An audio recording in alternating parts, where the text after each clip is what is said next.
I love this place. Thank you all for coming out in the rain, the pouring rain. We're going to make this worth it for you. President Faust, Board of Overseers, faculty, friends, alumni, proud parents, members of the ad board,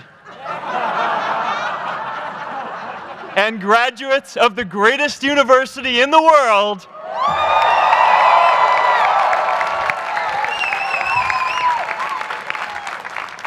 I am honored to be here with you today because, let's face it, you accomplished something I never could. If I get through this speech today, it'll be the first time I actually finish something here at Harvard. Class of 2017, congratulations.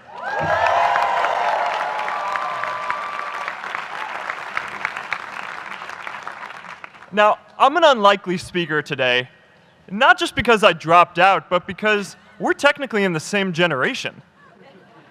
We walked this yard less than a decade apart. We studied the same ideas and slept through the same Act 10 lectures. We may have taken different roads to get here, especially if you came all the way from the Quad. But today, I want to share what I've learned about our generation and the world we're all building together. But first, these last couple of days have brought back a lot of good memories. How many of you remember exactly where you were and what you were doing when you got that email telling you got into Harvard?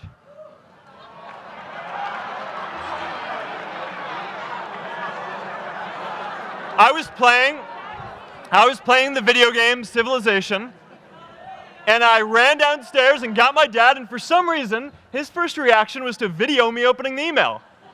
That could have been a really, really sad video. But I swear, getting into Harvard is the thing my parents are most proud of me for. My mom is nodding.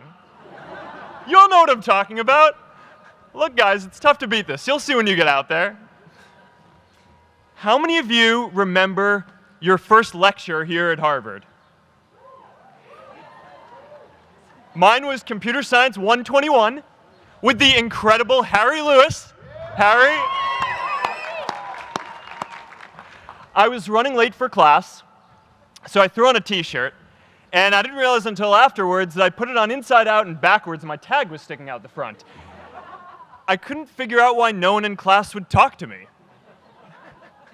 Except for this one guy, KX Jin. He just went with it. We started doing our problem sets together, and now he runs a big part of Facebook. And that, class of 2017, is why you should be nice to people.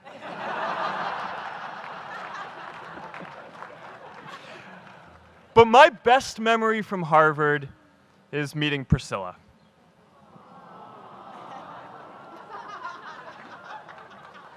I had just launched this prank website, Face Mash, and the ad board wanted to see me. Everyone thought I was going to get kicked out. My parents drove up here to help me pack my stuff. My friends threw me a going-away party. Who does that? As luck would have it, Priscilla was at that party with her friends, and we met in line for the bathroom in the Foho Bell Tower, and in what must be one of the all-time most romantic lines, I turned to her and said, "I'm getting kicked out in 3 days, so we need to go on a date quickly." Actually, any of you graduating today can use that line. I'm getting kicked out today. We need to go on a date fast. I didn't end up getting kicked out. I did that to myself. Priscilla and I started dating, and, you know, that movie made it seem like Face Mash was so important to starting Facebook. It wasn't. But without Face Mash, I never would have met Priscilla.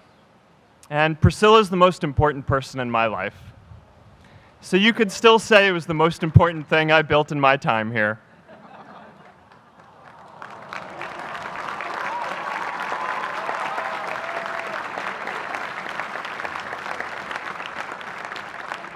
We have all started lifelong friendships here, and some of us even families. That's why I'm so grateful to this place. Thanks, Harvard.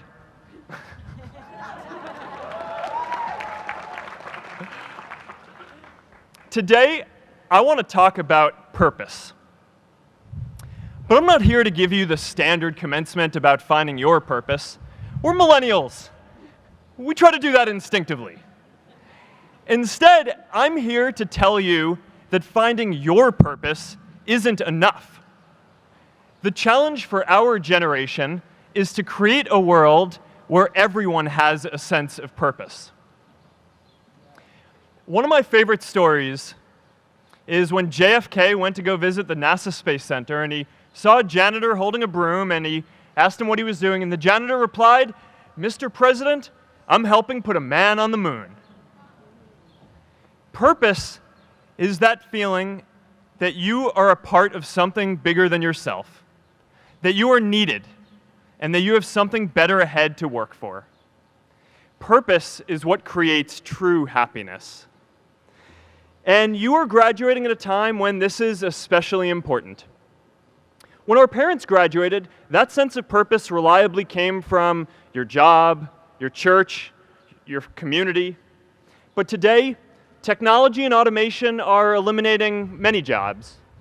Membership in a lot of communities has been declining, and a lot of people are feeling disconnected and depressed and are trying to fill a void in their lives. As I've traveled around, I've sat with children in juvenile detention and opioid addicts who've told me that maybe their lives would have turned out differently if they just had something to do, an after-school program or somewhere to go. I've met factory workers who know their old jobs aren't coming back and are just trying to find their path ahead. For our society to keep moving forward, we have a generational challenge to not only create new jobs, but create a renewed sense of purpose. I remember that night I launched Facebook from that little dorm in Kirkland House. I went to Noakes with my friend KX, and I remember telling him clearly that I was excited to help connect the Harvard community, but one day someone would connect the whole world. The thing is, it never even occurred to me that that someone might be us. We were just college kids. We didn't know anything about that. There were all these great big technology companies with all these resources, and I just assumed one of them would do it. But this idea was so clear to us that all people want to connect.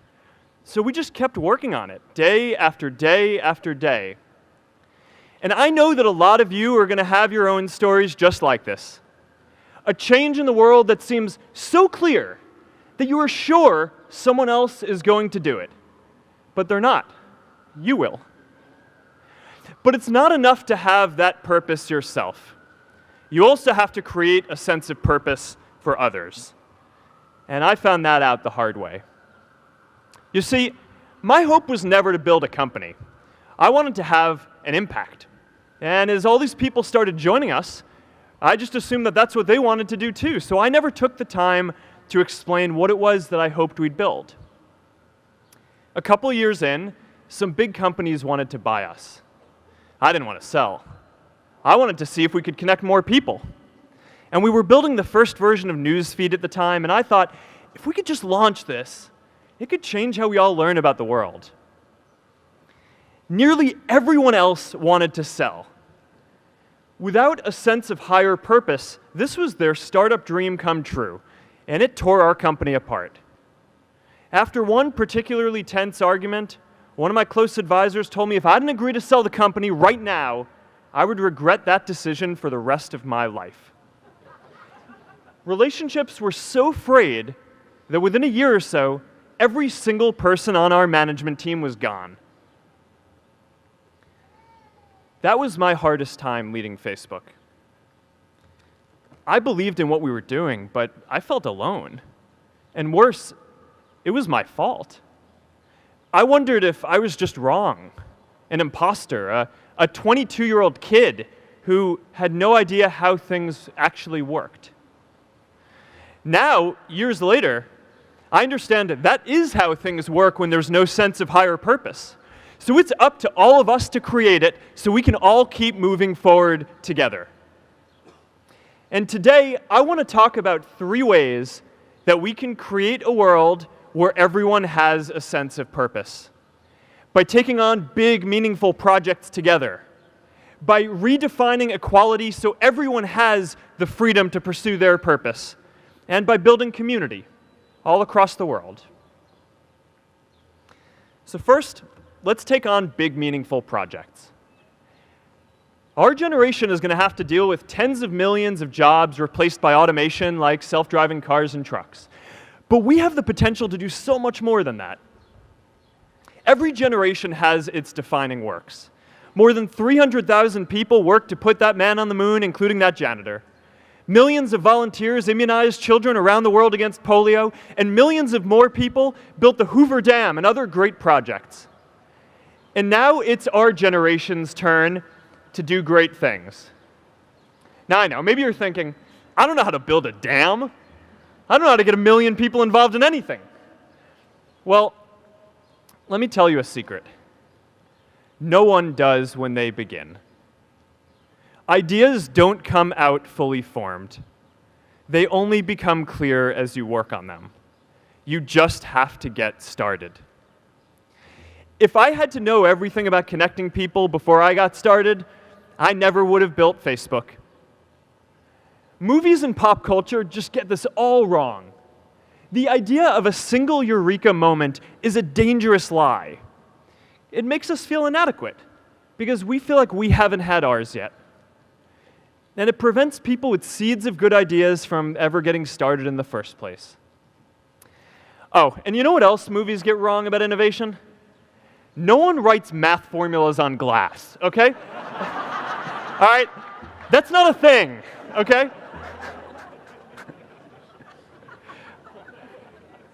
It's really good to be idealistic, but be prepared to be misunderstood. Anyone working on a big vision is going to get called crazy, even if you end up right. Anyone taking on a complex problem is going to get blamed for not fully understanding it, even though it's impossible to know everything up front. Anyone taking initiative will always get criticized for moving too fast because there's always someone who wants to slow you down. In our society, we often don't take on big things because we're so afraid of making mistakes that we ignore all the things wrong today if we do nothing. The reality is, anything we do today is going to have some issues in the future. But that can't stop us from getting started. So what are we waiting for? It is time for our generation-defining great works. How about stopping climate change before we destroy the planet and getting millions of people involved, manufacturing and installing solar panels? How about curing all diseases and getting people involved by asking volunteers to share their health data, track their health data, and share their genomes? You know, today, our society spends more than 50 times as much treating people who are sick as we invest in finding cures so people don't get sick in the first place. It makes no sense. We can fix this. How about modernizing democracy so everyone can vote online? And how about personalizing education so everyone can learn? These achievements are all within our reach. Let's do them all in a way that gives everyone in our society a role. Let's do big things, not just to create progress, but to create purpose.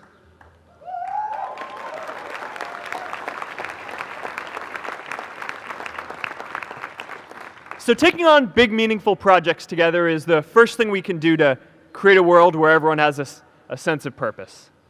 The second is redefining our idea of equality so everyone has the freedom to pursue their purpose. Now, many of our parents had stable jobs throughout their careers, but in our generation, we're all a little entrepreneurial, whether we're starting our own projects or finding our role in another one. And, you know, that's great, because our culture of entrepreneurship is how we create so much progress. An entrepreneurial culture thrives when it is easy to try lots of new ideas. Facebook wasn't the first thing I built. I also built chat systems and games, study tools and music players, and I'm not alone. J.K. Rowling got rejected 12 times before she finally wrote and published Harry Potter. Even Beyoncé had to make hundreds of songs to get Halo. The greatest successes come from having the freedom to fail. Now, today, we have a level of wealth inequality that hurts everyone. When you don't have the freedom to take your idea and turn it into a historic enterprise, we all lose. And right now, today, our society is way over-indexed on rewarding people when they're successful, and we don't do nearly enough to make sure that everyone can take lots of different shots. Now, let's face it, there is something wrong with our system when I can leave here and make billions of dollars in 10 years, while millions of students can't even afford to pay off their loans, let alone start a business.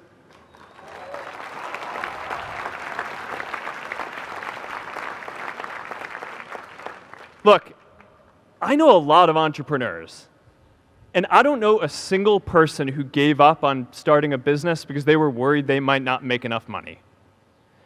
But I know too many people who haven't had the chance to pursue their dreams because they didn't have a cushion to fall back on if they failed.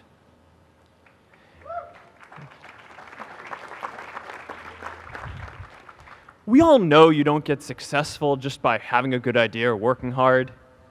You get successful by being lucky too. If I had to support my family growing up instead of having the time to learn how to code, if I didn't know that I was going to be fine if Facebook didn't work out, then I wouldn't be standing up here today. And if we're honest, we all know how much luck we've had to get to this point in our lives. Every generation expands its definition of equality. Previous generations fought for the vote and civil rights. They had the New Deal and Great Society. And now it's time for our generation to define a new social contract.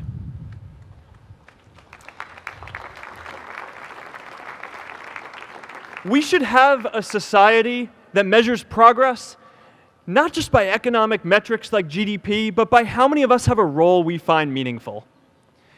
We should explore ideas like universal basic income to make sure that everyone has a cushion to try new ideas. We're all going to change jobs and roles many times, so we need affordable childcare to get to work and healthcare that's not tied to just one employer. And we're all going to make mistakes. So we need a society that's less focused on locking us up and stigmatizing us when we do.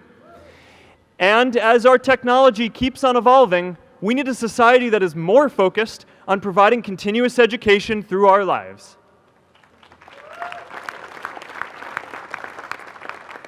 And yes, giving everyone the freedom to pursue purpose isn't going to be free.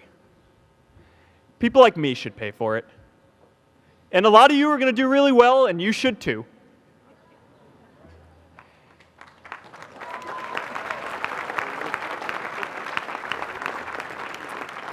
That is why Priscilla and I started the Chan Zuckerberg Initiative and committed our wealth to promoting equal opportunity.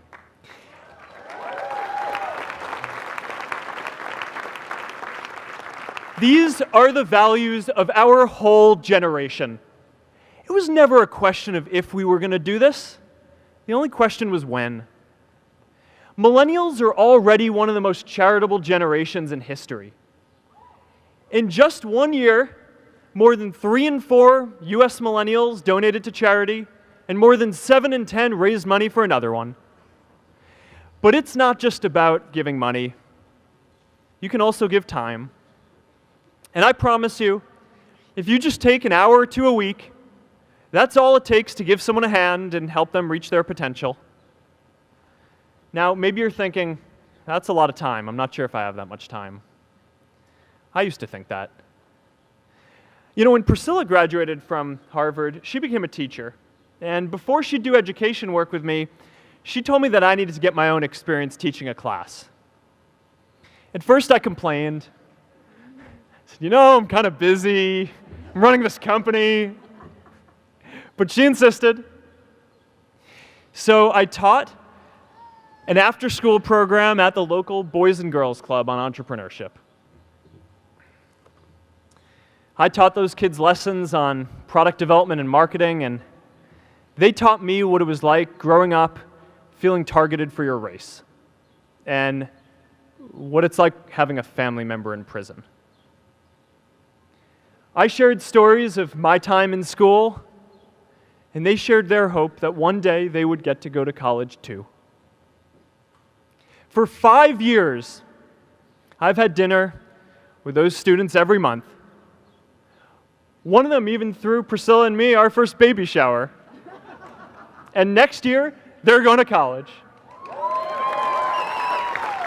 Every one of them, first generation in their families. We can all make time to give someone a hand. Let's give everyone the freedom to pursue purpose, not just because it's the right thing to do, but because when more people can turn their dreams into something great, we are all better for it.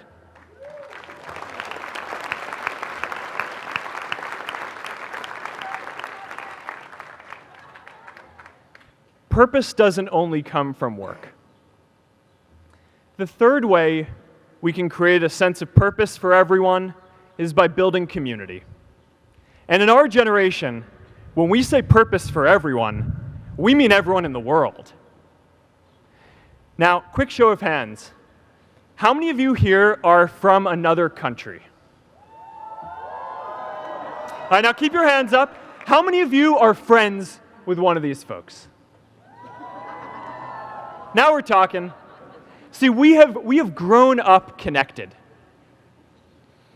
In a recent survey of millennials around the world, asking what most defines our identity, the most popular answer wasn't nationality, ethnicity, or religion. It was citizen of the world. That's a big deal. Every generation expands the circle of people we consider one of us. And in our generation, that now includes the whole world. We understand that the great arc of human history bends towards people coming together in ever greater numbers, from tribes to cities to nations, to achieve things that we could not on our own. We get that our greatest opportunities are now global. We can be the generation that ends poverty, that ends disease. And we get that our greatest challenges need global responses too. No country can fight climate change alone or prevent pandemics. Progress now requires coming together, not just as cities or nations, but also as a global community. But we live in an unstable time. There are people left behind by globalization across the whole world. And it's tough to care about people in other places when we don't first feel good about our lives here at home. There's pressure to turn inwards. This is the struggle of our time.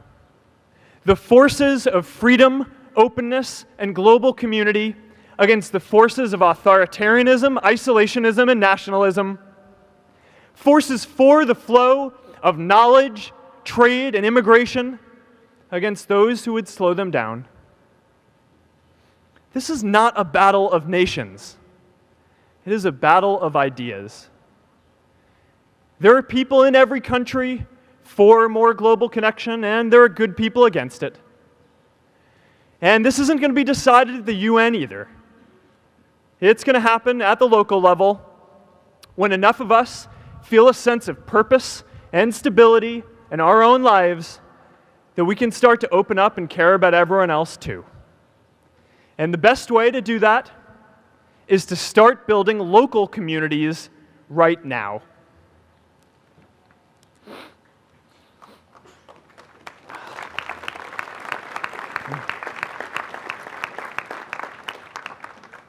We all get a lot of meaning from our communities. Who here's from Elliott House? How about Lowell? I know you guys found community because you literally live right on top of each other. And Mather? I'll just leave that there. Whether our communities are houses or sports teams, churches or a cappella groups, they give us that sense that we are a part of something bigger, that we are not alone. They give us the strength to expand our horizons. And that's why it's so striking that over the past few decades, membership in all kinds of communities has declined by as much as 1/4. That's a lot of people who now need to find a sense of purpose somewhere else. But I know that we can rebuild these communities and start new ones because many of you already are. I met Agnes Agoye, who's graduating today. Agnes, where are you?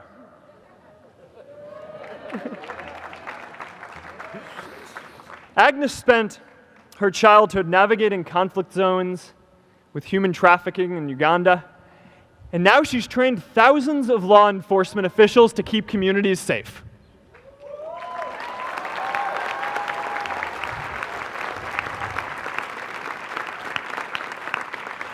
I met Kayla Oakley and Neha Jain.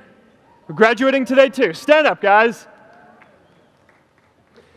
Kayla and Neha started a nonprofit that connects people suffering from chronic illnesses with people in their communities who are willing to help out.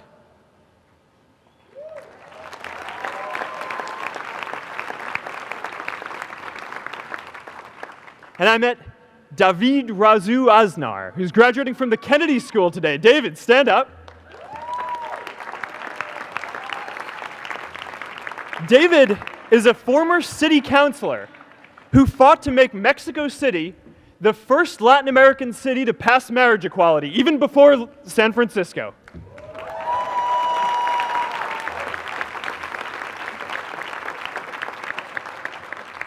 And this is my story too. A student in a dorm, connecting one community at a time, and keeping at it until one day we can connect the whole world. Change starts local. Even global change starts small with people like us. In our generation, the struggle of whether we connect more, whether we achieve our greatest opportunities, comes down to this: your ability to build communities and create a world where every single person has a sense of purpose.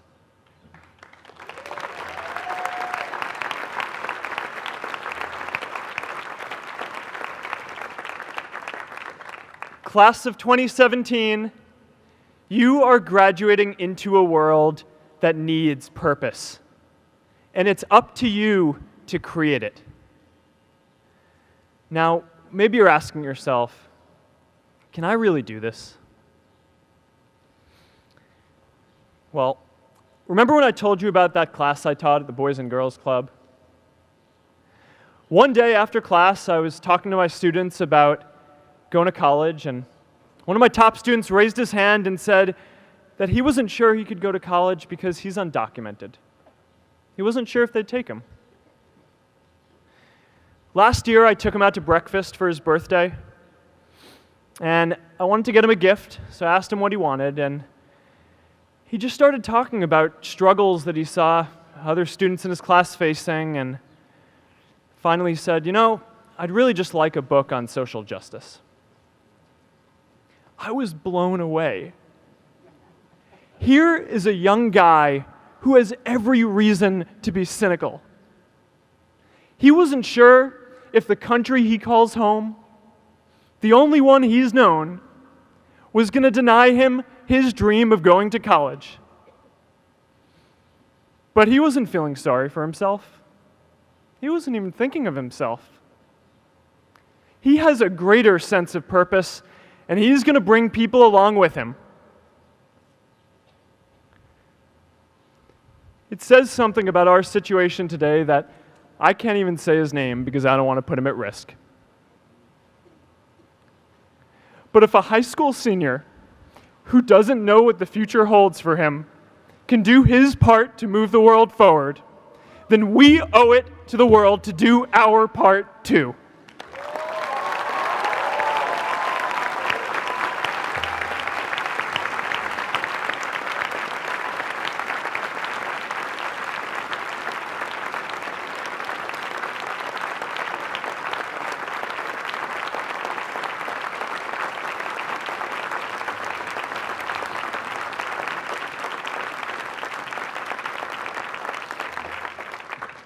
So before you walk out those gates one last time, and as we sit here in front of Memorial Church, I'm reminded of a prayer, Misha Berach, that I say whenever I face a big challenge, that I sing to my daughter, thinking of her future when I tuck her in at night. And it goes, "May the source of strength, who's blessed the ones before us, help us find the courage to make our lives a blessing." I hope you find the courage to make your life a blessing. Congratulations, class of 2017. Good luck out there.